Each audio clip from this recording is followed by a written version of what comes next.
sport where the real stories are told, and we are going into the top story segment. I'm not going to do this alone.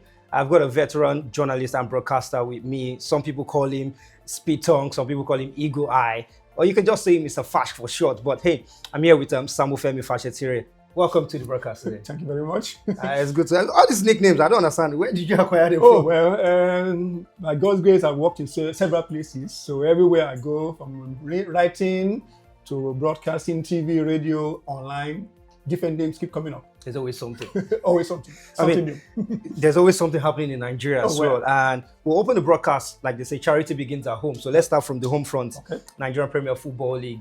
And the season is not yet started. It's still going to start, I think, on August 28th. That's true. But there's a lot of players moving around in transfers, from NNL clubs to MPFL clubs, between MPFL clubs, from players from the foreign leagues as well.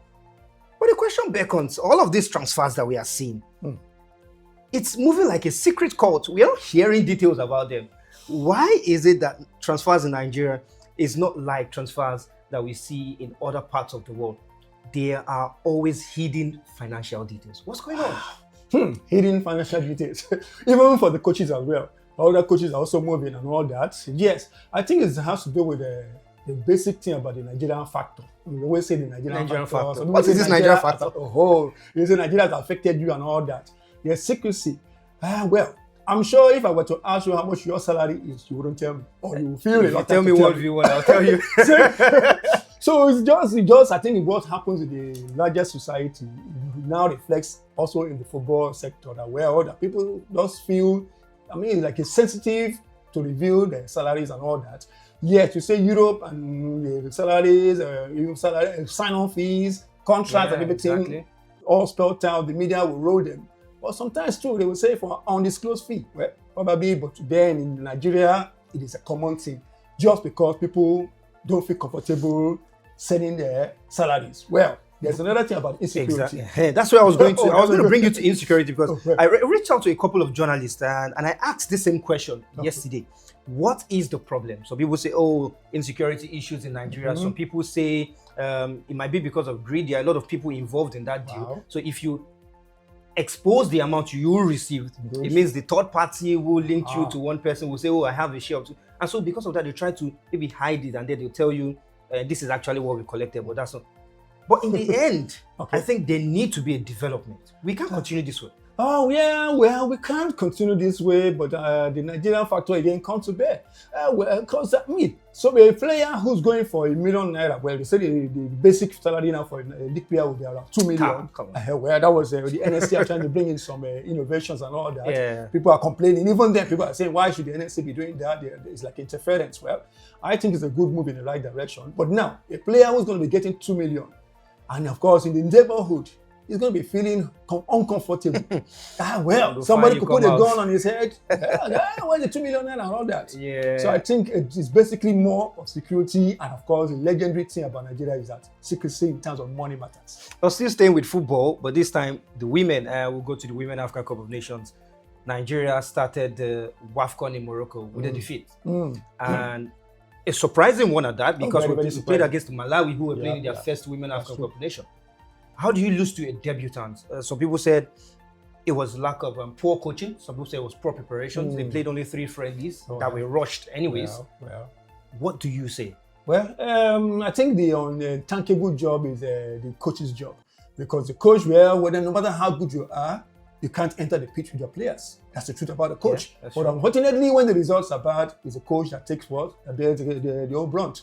But then, now those 3 goals, our goalkeeper used to be so fantastic, even in England. He's rated one of the best for Brighton. That's talking about Nadozie. But the 3 goals, what happened to her? She had a very bad day, off day. And when the keeper has an off day, the team's going to pay the price. And of course, it really went down. So it's not about the coach, it's about the players. Same thing happens with the Super Eagles. People say it's the coaching. Well, yes, sometimes the coach might be so bad, or probably the coach doesn't carry the aura that makes the players bring out the best. Or the players don't. But in this case, I think Madugu, you could say probably it's time for him to also make a way and bring in fresh blood. I do believe it's a mixture of both the players and the coaching, because if you look at some of the starting lineup, it's quite the standard level was quite different to what we used in the last WAFCON, which Madugu himself won anyways for Nigeria. And I think I need to say, not like I'm digressing, but Nigeria lost the first game at that same WAFCON. In fact, we lost the opening game at the last two WAFCON, and we ended up winning the competition. So there's a lot of motivation now coming to that. But then you're facing the Zambia side, who have developed from the last edition, walloped Egypt 6-0. 6-0. If we fail to beat Zambia, we might as well kiss goodbye to the World Cup dreams. And with Barbara Banda on fire, looking so hot and good to go, because Zambia know that once they beat Nigeria in the next game, that's on Saturday, of course they're through, and Nigeria is out, of course. That's how it be. Unless you're talking about maybe best loser, which is not going to apply. So that means, and the chances of us beating Zambia, yes, the last time in the quarterfinals we beat them 5-0, they know about it. Sometime before that, in the top place match, they beat Nigeria 1-0. So they also have history of having beaten Nigeria once out of 3 encounters. So this time around, it's going to be very, very, very dicey. Yes, Nigeria always at the World Cup since inception 1991, China. Yeah, correct. This time around, our chances are very, very slim. The chances are slim, yeah. but you won't take away that factor from the Super Falcons. Oh, yeah, you can always write to location when they're written off. Just like the Super Eagles as well. When you write them off, they write to location. But when you put your money on them, I don't know about Super Eagles anyways. I'll take you to the Commonwealth Games where we'll close out this segment. Nigeria is doing very well at the moment in the Commonwealth Games. Top 5 in the medal rankings. 8 gold, 5 silver, 2 bronze, and the top-ranked African country. But the most important one was the shocking result last night. Tobi Amusan in the hurdles, 100-meter women's hurdles. And she finished third. She was the favorite to win that one. I think it was a sure goal that was counting, but... well, that's not the first one. Even the Ajayi, Olushola Ajayi was another one. So 2 male and female. They said, let us cheer it for Nigeria.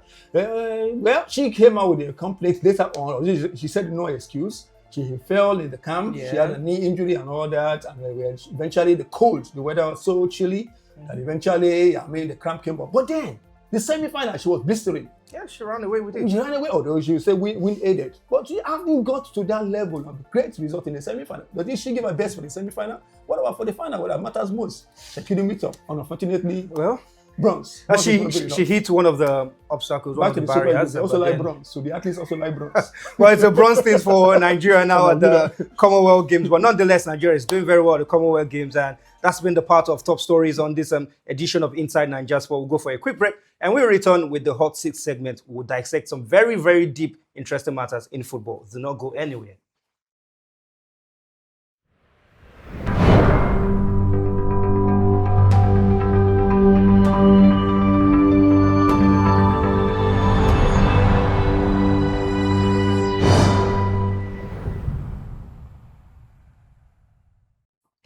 Welcome back to today's broadcast of Inside Naija Sports, and we've been discussing very, very salient and interesting issues in Nigerian sport. But we'll go to the hot seat segment. Remember to always join the conversation and tell us what you're feeling as well.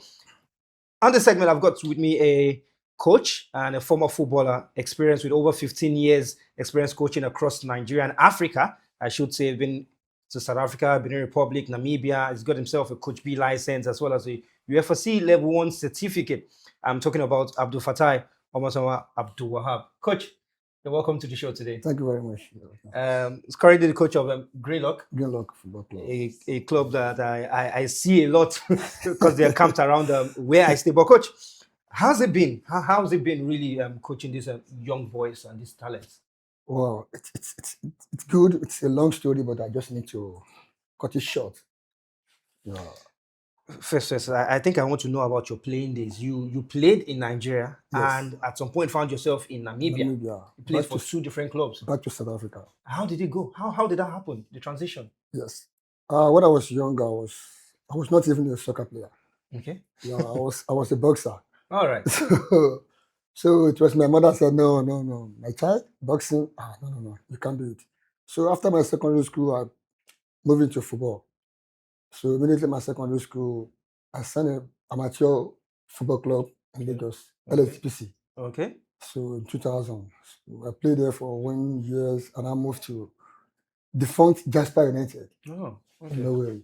So I played there for 2 seasons as well, 2001, 2002, 2003, before and I moved to Namibia. How did that deal come about? Yes, I was playing professional league in Nigeria and we had a break. So when I was home in Agege, Lagos, we just went for this Sunday football, and one guy just saw me. This is fantastic goalkeeper. How come? And he now came to me. That time there was no phone. That just came to me. Where are you playing? I said, Jasper. And I tell you, I know the club. It's like I watched your game once against Udoji United. I said, maybe. So I had a deal in Namibia. Can you play in Namibia? I said, Namibia? And I remember this sprinter. I forgot his name. It's very popular. Then? Yes. He came from Namibia. So I know, okay, Namibia. Okay. It's in Africa. It's in Africa. Okay, no problem. Let me move now. Everybody, then all players want opportunity to play outside Nigeria. So that was how it is. Before I know, 2-3 weeks, I found myself in Namibia. That's a very interesting story, Coach. And being that now you have played and coached around Africa. Now, what are some of the differences in coaching in Africa, in other countries in Africa, compared to Nigeria? What is different in your experience? Wow, it's a big difference. In outside Nigeria, they make things easy for you. In terms of money aspect, the facilities, the environment, even the players you want to develop, they will enjoy the atmosphere. Yeah. But here in Nigeria, our setup, it's not easy at all. Sometimes the facilities are not enough, the training equipment are not enough, sometimes bad pitch, But we are Nigerian. I started here. Yeah, we have to. You have to somehow find a way to play through at it. least. Let's talk about the youth football in Nigeria now. We have been on a decline. Nigeria won 5 under-17 World Cup titles, and still no country has been able to beat that. But over the last few years, in fact, we've not been at the last 3 under-17 World Cup, and in the last 5 editions, we've only been there once. Now, what is the reason for this decline? Because a lot of people say there's talent in Nigeria. Every street, every corner you go to, they are playing football. You see young kids who know how to play. But what is happening with the national team? It's obvious there's talent in Nigeria. We can't take that away from us. But our problem is development. You have many coaches, but do you have quality coaches? That's the question we need to ask ourselves. Quality coaches. Yeah, they need to develop these guys. What they need to know at the age of 10, they don't know it at the age of 18. What they need to know at the age of 18, when they get to. Even happened to me as well. When I travel to Olympia, now, so am I playing football in Nigeria? Just an African country. So our problem is development. But now, I think we are getting there. Because now we have different coaching seminars like H&B, FCAN, that, developing coaches now, that we are getting a top coaches now that can develop players. So within short time, we will get there. And let me, like what you said, a few years back, you hardly see Nigerian professional team transferring player abroad. But you see that from academy now. Yes, from academies now. They're doing it. So now I think we are getting there. Well, a lot is happening in the football business in Nigeria and Africa as a whole. But I want to pick your mind on something the coach of Rivers United said, Finidi George, technical advisor. And he said, as you're preparing for the continent to play in the CAF Champions League, he said there's a decline in the availability of strikers in Nigeria now. You coach in the grassroots. You play, you've seen teams in the NLO, in the NNL. Do you agree with that statement? I agree. In Nigeria, we have little problem of division of labor. In Nigeria, as a chief coach, you'll be the striker coach, you'll be the goalkeeper coach, you'll be the midfielder coach.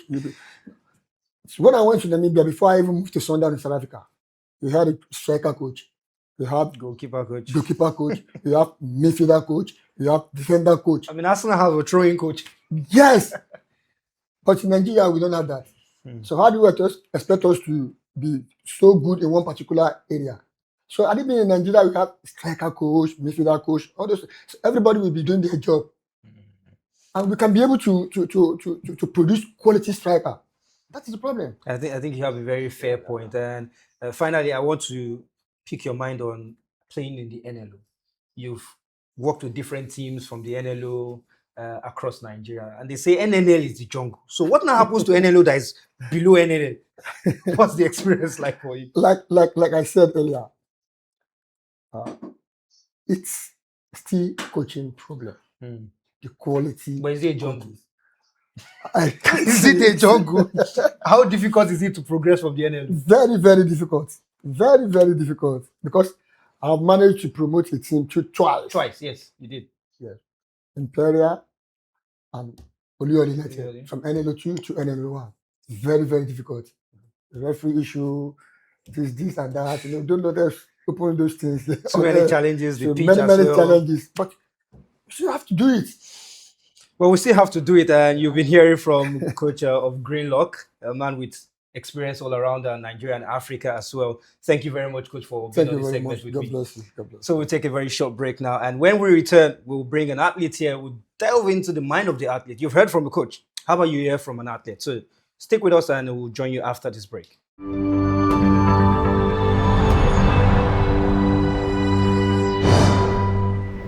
And we are still on the broadcast of Inside Naija Sports, where the real stories are told. And like I always tell you, if you have any reason to leave your screen, the problem is that we are still available for you to watch. So don't make sure that you do it a lot too often, because we have a lot of topics to discuss for you. You will discover a lot of new things when you stick with our broadcast here today. So we're going to the next segment, which is the Athletes Corner. And as we've seen with the other segments, there's quite a lot to talk about.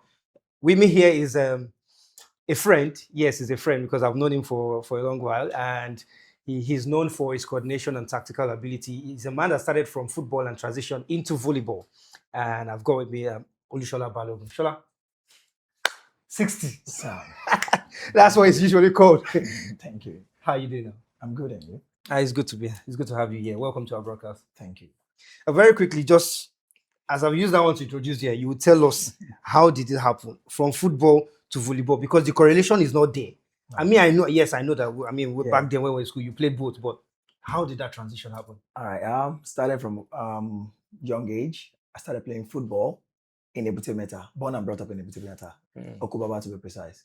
So started playing football there. Then from there, I joined the team called Jogo Bonito. That's a Brazilian soccer football school. Okay. Started then in Ebute Metta, then moved to Surulere Stadium. Then after Brazilian soccer football school, I joined the team BRF. That's Babatunde Raji Fashola Youth Football Academy. So after playing that, then I noticed, don't let Nigeria happen to you. So in football, we have a lot of people playing. Everybody wants to make it in football. Yeah, very true. So, but when you don't have the connects, when you don't have the money, it's going to be very, very hard. All right. So I had to play smart as well. Not really my choice, but I just went to watch a friend of mine, boxer, in Roe Park. He invited me to come and watch his game. And getting there, I saw some kids playing volleyball, like a secondary school. They're preparing for secondary school games. I was like, what kind of sport is this? So I jumped in and I asked, I was told to come the next day that they will practice. I said, okay. So I went there, then just take the ball. The football strength in me, just carry the ball up, throw, and hit it. And it went across. And the auntie was like, wow, really? You can do overhead service. They gave me about 20 balls to serve, and I served like 18 across. She was like, oh, no, we need you in this team. So from there, I started developing interest in the game. Then I noticed it's just a thing that I can do with my strength as well. Just jumping, hitting the ball, picking the ball. I thought it was just a joke.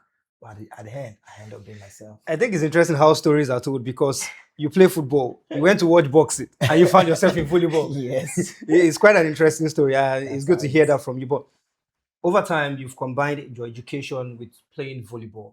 And I know that as a student, when you were back in school, you played it to the highest level, even whilst you're training with some professional teams. How were you able to combine both together?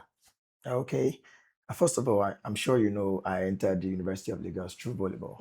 Yes. So, being an athlete and studying human kinetics and health education as well gives me the privilege to do the sport and at the same time study. Yeah. So that's how I've been able to acquire both. And I started with diploma. Even up till date, my parents don't know I entered university. They didn't even know I entered through sport. They didn't hear that through sport. So that's how I've been able to manage it. And training with the professionals in Lagos State and as well the Nigerian team. So whenever they come around, and the Lagos State Festival 2012, I was privileged to be with Coach Mansu, late Coach Mansu, the Lagos State volleyball coach then. So he put me in the program called Adopt a Talent. Okay. So after being in Adopt a Talent, started practicing long, and we end up being in the under 18 Lagos State team. Participate, and we went to Tukbo to play youth game. We came home. We had to come back home with gold medal. And during that, we have shortage of handball players in the Otukbo game. So we had to. Because I was going to take you there because you played handball actively in school. So, we both did anyways, but you played more than. So I had to fill in the handball team under 17 as well to partake in the game, and we end up being the bronze medalist. But what is the similarity between volleyball and handball? Because I noticed that, like again, when we're in school, most of the athletes who played volleyball, they know how to play handball. Yes, it's both played with hands, right? So now, if you're playing with hands, but the transition and movement is very different. Let me take you into something more professional now. Okay. You played in the first edition of the Volleyball Premier League in Nigeria. Yes. What was the experience like for you? Okay. Because you didn't do that a lot too much after that. Oh yes, playing the game, the first edition of volleyball, we have to play a qualifier in Lagos for all the teams that have registered to participate in the league. And I played for Elite Spikers. I didn't play for Lagos State, so I played for Elite Spikers. And after playing, we became third on the table. So which means they give us the qualification to Premier League. So I had to okay, what's going on? Then I observed for a year what's going on in Premier League. Is it something I can do? So, but looking at it, if you participate in the Premier League back then and they're giving you 20,000, 50,000 for a month or 2 months program, and back in your home, even where you're sitting with your business, you make more than that. So why am I going into the league? So in other words, you're saying that volleyball at the moment in Nigeria is not financially viable. Yes. If you want to survive. If you want to survive, no, you can't do it in Nigeria. You have to be very, very, very, very probably rich or being stable. Have your find income. Your way outside Nigeria. Yes, have a better income, then you're good to go. I think there's been a lot of insights on this one, but finally, I'll just let you say, what's your message to young volleyball players out there? Okay, to every young volleyballer out there, there's still hope. And I can see the custom team are really doing well in the league right now, paying massively well to some teams. And even after playing, they're paying some players now probably like 100, 200K each players, and which is very good. And I won't say I'm not going to participate. I can still participate if I want to, but yet. You still train actively anyway. Yeah, I still play actively. Yes, I know. So, but if you're out there and you feel you want to join the volleyball team, please do. It's a very recreative job, very, very recreative sport. And at the same time, it helps mentally, more like a chess game. Thank you. Thank you very much, Olushola. It's good to have you here. We hope you enjoyed that conversation. We'll go for a very quick break now. When we return, we'll summarize all of this thing happening that's gone down here today, and we'll close out the rest of the broadcast.